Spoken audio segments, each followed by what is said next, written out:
Oh, I don't know if there's any one thing that does. I think it's just all the different things. I'm very fortunate that I have a lot of different things that I like to do, in terms of occupation, and I have a lot of great people in my life in terms of family and friends. So I'm very fortunate in that way. But they're all interesting in their own different way. I think they all complement each other, and that's one of the things that I like about doing podcasts and doing stand-up and even doing UFC commentary. I think they somehow or another they complement each other. That's amazing. Do you ever, when you do stand-up, I was able to do a TEDx talk a long time ago. And before I did it, I wanted to get the experience of bombing on stage in front of an audience, if possible, hostile people. So I went to the Comedy Store in La Jolla, and I did a set. And I only wanted to do it clean because my wife and my rabbi was there. Yeah. So I did it clean. I had some good jokes, I think, that I could work on the audience. But it was after 7 women talking about how they menstruated, this, and I was the only one who did these. Was it an open mic night? It was open mic. Yeah, it was just 2 minutes set. I was the last person to go. When I used my A material. But anyway, we came out, and afterwards I was like, you know what? It was enjoyable. I'm glad I did it. I could say I did 2 minutes of stand-up. But I didn't like the people in the audience. They were, they were drunk and whatever. I like my wife was there, but my cousin. What's open mic night, first of all? A lot of maniacs are in the audience. Who's going to watch some amateurs do stand-up? No, I know. If you have a certain amount of time with your day, how many people are going to go watch amateurs do stand-up? I guess I just felt like this. I never felt like I didn't like my students. I never felt, and I'm sure you don't feel like you don't like your audience of podcasts, but do you ever, when you're doing stand-up, it just seems like there's people in there. First of all, there are people in there that want to see you mess up or heckle, or not you, but I'm saying a comic. Sure, at a comedy club, for sure. And especially at an open mic night. Yeah, it's the dregs of humanity. Yeah, exactly. And on top of that, a lot of people that are there because they want to do comedy. Exactly. So you're doing stand-up to other wannabe comedians. Some of them they're out of their fucking minds. Right. Well, not some of them, a good chunk. Right.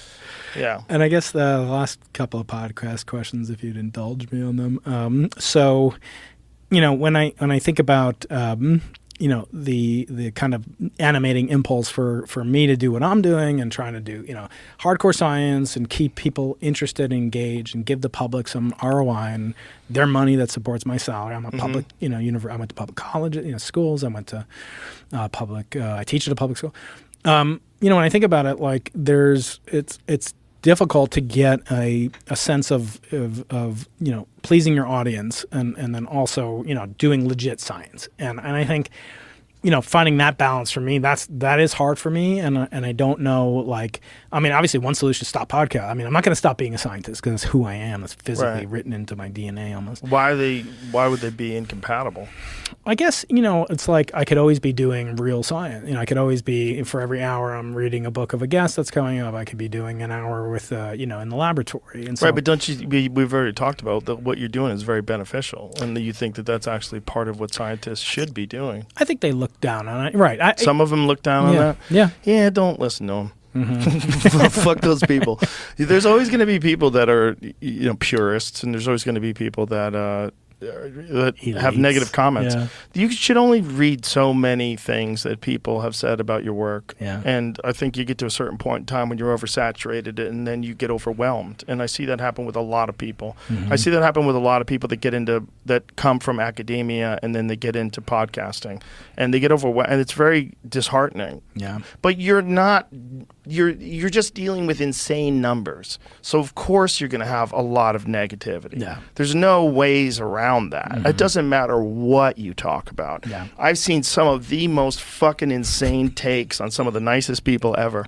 It just, you can't do anything about that. There's certain people that have their, and that's fine. That's part of the way the world works. I don't know why certain people like certain kinds of music or certain kinds of art forms. It's just people like different things. And when you're talking about whether it's science or comedy or what, you're going to have people that don't like what you do. That's just how it goes.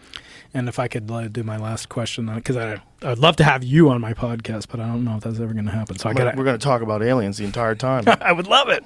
That would be my bread and butter, man. I would kill. I'd be number 10 on Spotify. Yeah. So I always ask the following question, which is related to the name of the podcast I mentioned earlier. So Arthur C. Clarke had all these quips, and some of them Right. are really funny. One of them's like, for every expert, there's an equal and opposite expert. That's true. And he would say things, Especially paid experts. and this famous quote of any sufficiently advanced technology is indistinguishable from magic. And then the name of my podcast comes from his statement that the only way to determine the limits of the possible is to go beyond them into the impossible. And I always phrase that in terms of your 20-year-old self-advice. So like you were going back to Joe and, you know, back then you're 20 years old, you know, you had 30 seconds with him. What are you going to tell him to I ain't do? going to tell him shit. I wouldn't tell me shit. Why? I wouldn't tell me nothing. Why? Because you figure it out on your own. There's nothing I could have told him.